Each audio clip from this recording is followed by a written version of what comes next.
The first thing they teach you in business school is to identify market opportunities. The second is to never, ever tell your extended family what you're actually working on. I learned the second lesson the hard way.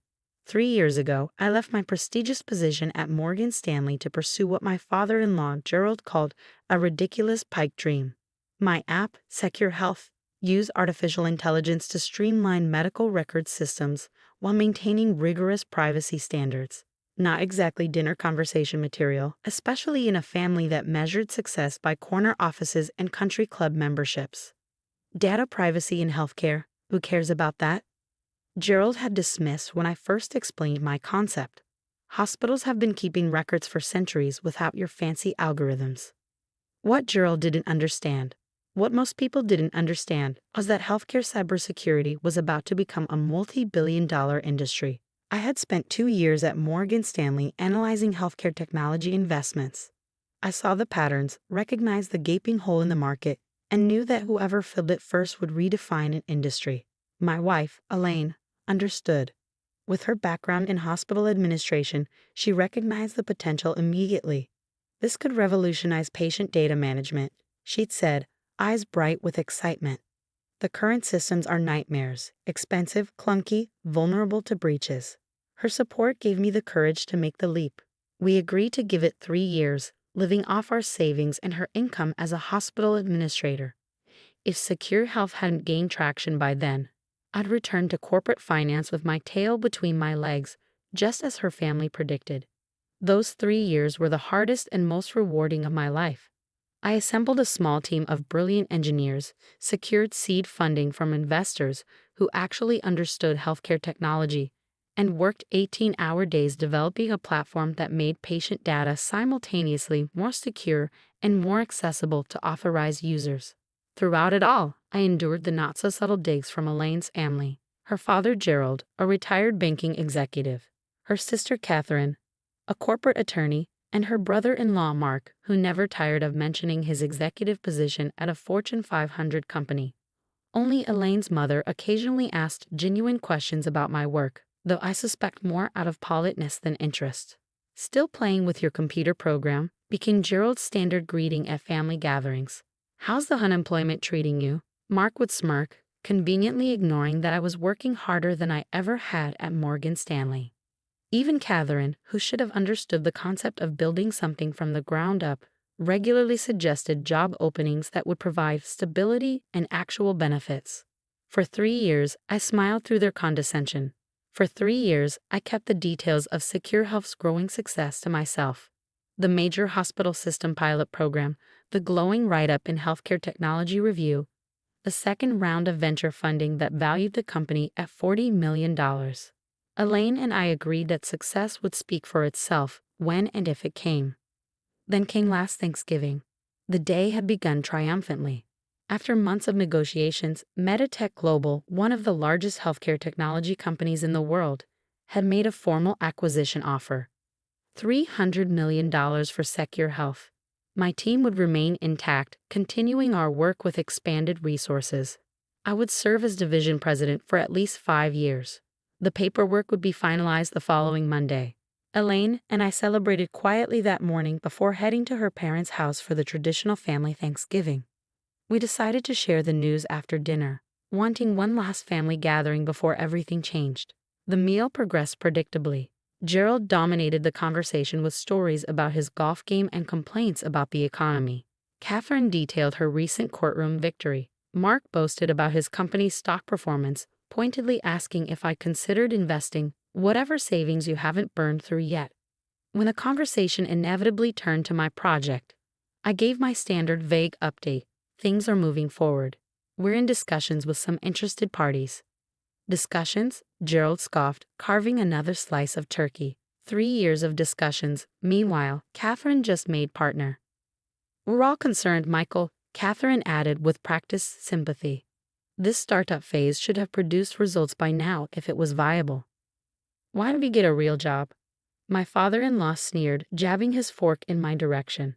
3 years of your silly little app, and what do you have to show for it? My wife squeezed my hand under the table as her sister chimed in. "Some people just can't handle corporate responsibility." Not everyone is cut out for the real business world. I felt Elaine tense beside me, ready to defend me as she had countless times before. But before she could speak, my phone rang. Meditech's CEO, calling to discuss some last-minute details before Monday's signing. "Excuse me," I said, standing from the table. "I need to take this." "Of course you do," Gerald muttered as I stepped into the study. Probably another rejection. The call was brief but significant. Meditech was actually increasing their offer to $320 million after their technical team completed a final review of our proprietary algorithms. I ended the call feeling simultaneously vindicated and exhausted by the charade we'd been maintaining. When I returned to the dining room, the conversation had moved on to Catherine's children's private school accomplishments. I caught Elaine's questioning glance and made a split-second decision. I nodded slightly, and her face broke into a radiant smile. "Everyone," she said, interrupting Catherine's story about her son's debate team victory. "Michael and I have an announcement." The table fell silent, all eyes turning toward us. Gerald's expression suggested he was bracing for news of our financial ruin. Instead, I placed the acquisition contract, which I brought to show Elaine's mother privately, on the table. "You're right," I said calmly. "The startup phase should produce results by now if it's viable. I just sold my failure for $300 million. Actually, make that $320 million as of 5 minutes ago." The silence that followed was so complete we could hear the grandfather clock ticking in the hallway. Catherine was the first to recover. $300 million? She stammered, reaching for the contract.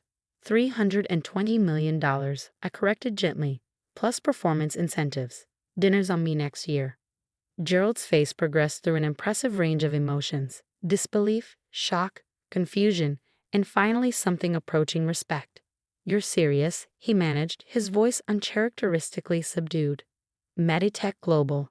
Mark read from the contract, recognition dawning.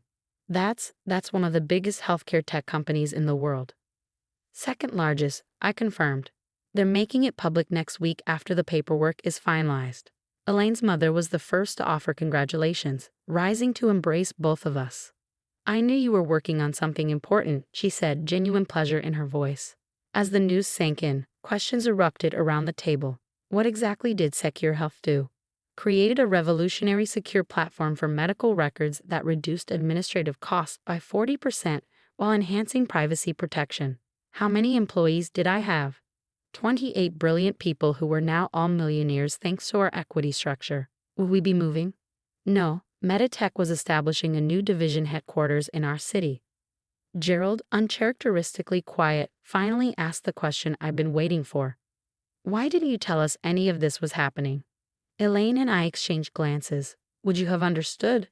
she asked her father gently. "Or would you have called it a pipe dream until the check actually cleared?" The uncomfortable silence that followed was answer enough. Later, as we were preparing to leave, Gerald approached me in the hallway. For the first time in our relationship, he seemed uncertain.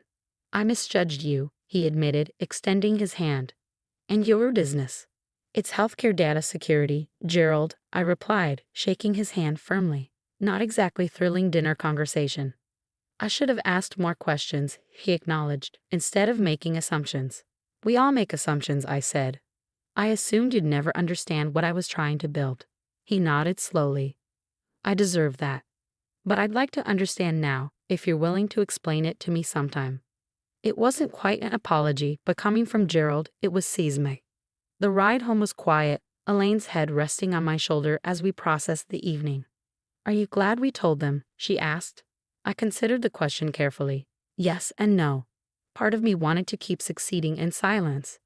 But there's something powerful about finally being seen, really seen, by people who dismissed you. "They'll never underestimate you again," she noted. "It's not about me," I replied. "It's about challenging their definition of success. Maybe next time they meet someone pursuing an unconventional path, they'll ask questions instead of making judgments." The Monday signing was surreal. Executives in expensive suits, lawyers with elaborate contracts, congratulatory handshakes, and a wire transfer that transformed our theoretical value into life-changing reality. But even more surreal was the group text I received from Gerald that afternoon. Sent to the entire family, celebrating Michael's extraordinary achievement. Dinner at the Capitol Grill, 7 p.m. His vision and persistence have taught this old banker something about recognizing opportunity in unexpected places. Attached was an article from the Wall Street Journal's breaking news section. Meditech acquires Secure Health for $320 million, revolutionizing medical records security. The dinner that evening was different from any family gathering we ever had. For the first time, I was peppered with genuine questions about my work, my team, my vision for healthcare security. Catherine admitted she'd never really understood what I was building. Mark asked thoughtful questions about equity structuring for startups. And Gerald, remarkably, mostly listened. As dessert was served, Gerald raised his glass. To Michael, he said, his voice carrying an unfamiliar note of humility, who saw an opportunity none of us recognized and had the courage to pursue it. I've spent 40 years in banking thinking I understood business. You show me there's always more to learn. The validation was sweet, of course. But as I looked around the table, I realized the most valuable outcome wasn't the money or even the professional recognition. It was the fundamental shift in how this family, our family, understood success. 3 months later, Catherine's daughter announced she was deferring law school to work for a climate tech startup. Rather than objecting, Catherine called me to ask about mentorship opportunities and equity compensation structures.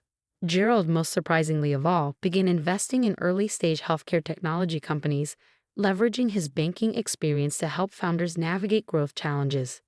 These young entrepreneurs remind me of you, he told me over golf one weekend. They see problems the rest of us have accepted as normal. Success, I've learned, isn't measured by acquisition prices or impressing your in-laws. Real success is creating something valuable that didn't exist before, whether it's a revolutionary software platform or a new perspective that changes how a family defines achievement. As for me, I still work 18-hour days sometimes, building the next generation of healthcare security tools. The difference is that now, when I mention a new project at family gatherings, people actually listen. The money changed our financial reality overnight, but it was the 3 years of perseverance, of building something important while being dismissed, that changed how I define my own success. And that, unlike market valuation, is something that can never be acquired or diminished by anyone else's opinion.